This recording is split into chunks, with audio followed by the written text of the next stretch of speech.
High, hello everyone. Once again welcome to my channel geography school. আজকে আমি আবারও একটা নতুন ভিডিও নিয়ে এসেছি। আপনারা দেখতেই পাচ্ছেন আমার পাশে রয়েছে ছাত্র ও ছাত্রীরা।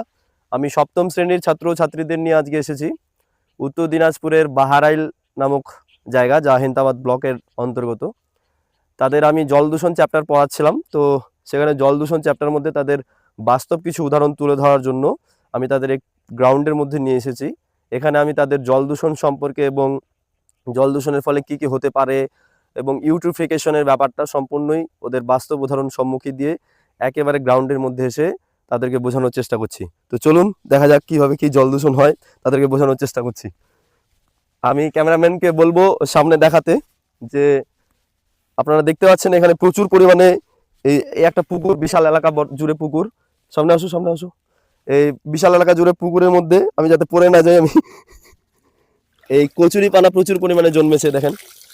তো আমরা জল দূষণ চ্যাপ্টার মধ্যে পড়েছিলাম যে নাইট্রেট ও ফসফেট জাতীয় অতিমাত্রায় বা রাসায়নিক সার যখন এরকম পুকুরের মধ্যে পড়ে, তখন ওই পুকুরের মধ্যে পড়ার ফলে পুকুরে জলের অক্সিজেনের ঘাটতি লক্ষ্য করা যায়, যাকে আমরা বিওডি বলে থাকি, যা বায়োলজিক্যাল অক্সিজেন ডিমান্ড।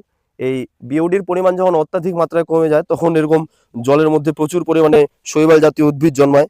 তার মানে এখানে হয়তো কোনো কেমিক্যাল জাতীয় পদার্থ বা নাইট্রেট, ফসফেট এবং বিভিন্ন রাসায়নিক সার জাতীয় পদার্থ এখানে পড়েছে, যার ফলে এই এত এত পরিমাণে কচুরিপানা জন্মেছে। আমি বলবো আরও দূর থেকে দেখাতে, এত কচুরিপানা জন্মেছে।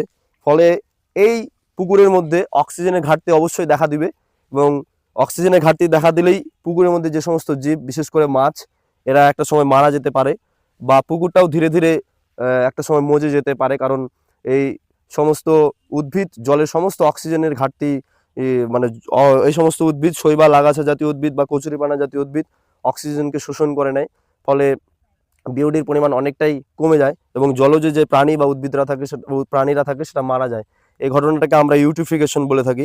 এবং এই জল দূষণের প্রভাবে ফলে অনেক কিছুই ঘটনা লক্ষ্য করা যেতে পারে, তার মধ্যে তো একটা ইউট্রিফিকেশন আমি আপনাদের বললাম। তো আজকের ভিডিও আমি এখানেই শেষ করছি। দেখা হচ্ছে পরবর্তী ক্লাসে অন্য কোনো বিষয় নিয়ে, অন্য কোনো অধ্যায় নিয়ে। টাটা।